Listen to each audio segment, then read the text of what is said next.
Dividend के through आज लोग लाखों तक कमा रहे हैं, तो आप क्यों नहीं? क्या आप जानते हैं कुछ दिन पहले ही टाइटन कंपनी ने ₹7.5 पर शेयर का डिविडेंड अनाउंस किया था।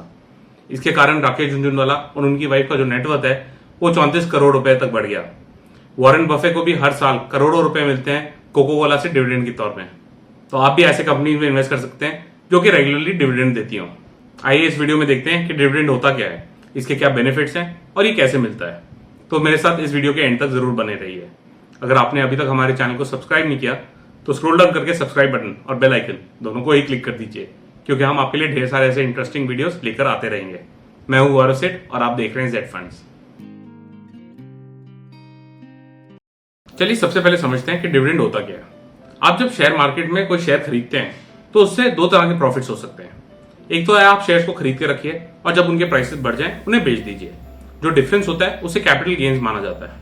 कंपनी जो प्रॉफिट कमाती है उसमें से कुछ हिस्सा अपने शेयर होल्डर्स से बांट देती है, इसे डिविडेंड कहा जाता है। कंपनीज अपने शेयर होल्डर्स को डिविडेंड जितनी बार मर्जी चाहे दे सकती है। डिविडेंड देना हर पब्लिक कंपनी के लिए कंपलसरी नहीं है। ये टोटली कंपनी के मैनेजमेंट पर डिपेंड करता है कि वो प्रॉफिट में से कुछ हिस्सा बांटना चाहती है कि नहीं, और अगर बांटना चाहती है तो कितना हिस्सा। कभी कभी ऐसा होता है कि कंपनी के मैनेजमेंट को लगता है कि उनके पास कुछ बिजनेस इन्वेस्टमेंट्स के लिए अच्छे स्कोप है और इसलिए वो डिविडेंड ना बांटकर बिजनेस में वापस वो पैसा इन्वेस्ट कर देते हैं। इससे शेयर के प्राइसेस बढ़ सकते हैं और फ्यूचर में कंपनीज अच्छे रिटर्न्स भी दे सकती है। इन्वेस्टर्स को डिविडेंड पर शेयर बेसिस पर पे किया जाता है। फॉर एग्जाम्पल, मान लीजिए कि आपके पास किसी कंपनी के 300 शेयर्स हैं और वो कंपनी ₹2 पर शेयर का डिविडेंड अनाउंस करती है, तो आपको टोटल डिविडेंड ₹600 का दिया जाएगा। ये डिविडेंड आपके लिंक बैंक अकाउंट में डायरेक्टली ट्रांसफर हो जाता है। इन शॉर्ट, आपके पास कंपनी के जितने ज्यादा शेयर्स होंगे उतना ही ज्यादा डिविडेंड मिलेगा आपको। ये फिक्स नहीं है कि कंपनी डिविडेंड सिर्फ एनुअली ही पे करेगी। डिविडेंड चाहे जितनी बार मर्जी चाहे कंपनी दे सकती है अपने शेयर होल्डर्स को। जो डिविडेंड एनुअल रिजल्ट्स के बाद दिया जाता है उसे फाइनल डिविडेंड कहा जाता है। जो डिविडेंड साल के बीच में दिया जाता है उसे इंटरिम डिविडेंड कहते हैं। कंपनी इंटरिम डिविडेंड चाहे जितनी बार मर्जी चाहे दे सकती है अपने इन्वेस्टर्स को। चलिए अब बात करते हैं डिविडेंड इनकम पर टैक्सेशन की। मार्च 2020 तक शेयर होल्डर्स के हाथों में dividend income totally tax free था, लेकिन बजट 2020 के बाद डिविडेंड इनकम पर टैक्स लगना चालू हो गया। ये टैक्स इन्वेस्टर के स्लैब रेट के हिसाब से लगाया जाता है। फॉर एग्जांपल, अगर आप 20% वाले स्लैब रेट में आते हो तो डिविडेंड इनकम पर भी आपको 20% टैक्स ही देना पड़ेगा। अब आप समझ ही गए होंगे कि डिविडेंड इनकम होता क्या है। चलिए इसके कुछ बेनिफिट्स को देख लेते हैं। Number 1, regular income. सबसे टॉप बेनिफिट है डिविडेंड का रेगुलर इनकम। जब आपको कंपनी से अच्छी डिविडेंड मिलती रहती है तो आपकी रेगुलर इनकम बन जाती है। आप उस रेगुलर इनकम को अपने खर्चों के लिए यूज कर सकते हैं या किसी और मार्केट इंस्ट्रूमेंट में भी इन्वेस्ट कर सकते हैं। Number 2, increase share holders confidence. अगर कंपनी अच्छी डिविडेंड देती रहती है लंबे समय तक तो ये कंपनी की स्टेबिलिटी को इंडिकेट करता है, जिससे इन्वेस्टर्स यानी शेयर होल्डर्स का कॉन्फिडेंस भी बूस्ट होता है और शेयर्स लेने के लिए। Number 3, reduces portfolio risk and volatility. Dividend एक बहुत इंपॉर्टेंट फैक्टर प्ले करता है किसी भी पोर्टफोलियो का रिस्क और वॉलेटिलिटी रिड्यूस करने में। अगर इनके स्टॉक प्राइस डिक्लाइन होता है तो उस रिस्क को डिविडेंड के थ्रू कवर किया जा सकता है। चलिए अब देखते हैं कि डिविडेंड किसको मिलता है और ये कैसे लिया जा सकता है। डिविडेंड लेने के लिए सबसे पहले तो आपको किसी पर्टिकुलर कंपनी के शेयर्स खरीदने पड़ते हैं, लेकिन शेयर्स खरीदने से पहले आपको ये रिसर्च जरूर कर लेनी चाहिए कि कंपनी अपने शेयर होल्डर्स को रेगुलरली डिविडेंड दे रही है या नहीं। ये चेक करने के लिए आप उस कंपनी के प्रीवियस रिकॉर्ड्स देख सकते हैं और ये देख सकते हैं कि उस कंपनी ने प्रीवियसली कितने डिविडेंड दिए अपने शेयर होल्डर्स को। डिविडेंड स्टॉक से मजा उठाने के लिए इन्वेस्टर्स म्यूचुअल फंड्स में भी इन्वेस्ट कर सकते हैं।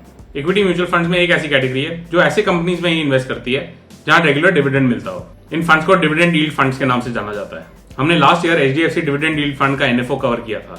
इसका वीडियो लिंक हमने ऊपर आई बटन में दिया है, आप इसको क्लिक करके देख सकते हैं। डिविडेंड यील्ड फंड्स में डिविडेंड डायरेक्टली इन्वेस्टर्स को नहीं दिया जाता। ये डिविडेंड म्यूचुअल फंड्स को पे कर दिया जाता है कंपनीज द्वारा, और म्यूचुअल फंड्स की जो यूनिट प्राइस है या NAV है उसमें रिफ्लेक्ट होता है ये। लेकिन अगर आप एक रेगुलर इनकम निकालना चाहते हो इन फंड से तो SWP यानी सिस्टमैटिक विड्रॉल प्लान एक बहुत ही अच्छा ऑप्शन है। SWP बहुत ही टैक्स एफिशिएंट है। SWP के बारे में और इनसे मिलने वाले बेनिफिट्स के बारे में हमने एक वीडियो में डिटेल में समझाया है। आप इस वीडियो को भी ऊपर दिए आई बटन में क्लिक करके देख सकते हैं। डिविडेंड से रिलेटेड कुछ डेट्स होते हैं, आइए देख लेते हैं कि ये डेट्स क्या होते हैं, क्योंकि ये शेयर होल्डर्स के लिए बहुत ही इंपॉर्टेंट है।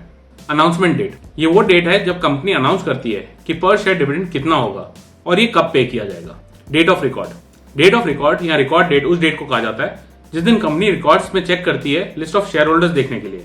डिविडेंड उन्हीं शेयर होल्डर्स को पे किया जाता है जो कि इस डेट पर शेयर्स को ओन करते हो। इस रिकॉर्ड डेट में शेयर होल्डर्स लिस्ट पर नाम होने के लिए शेयर्स का परचेज रिकॉर्ड डेट से 2 दिन पहले हो जाना चाहिए। Ex dividend date, ex dividend date उस डेट को कहा जाता है जिस दिन शेयर प्राइस में डिविडेंड का इफेक्ट दिख जाता है। फॉर एग्जाम्पल, अगर शेयर प्राइस ₹1000 की है और उसने डिविडेंड ₹10 का अनाउंस किया है तो रिकॉर्ड डेट से एक दिन पहले शेयर्स की वैल्यू डिविडेंड अमाउंट से कम हो जाएगी, यानी 990 रुपए की।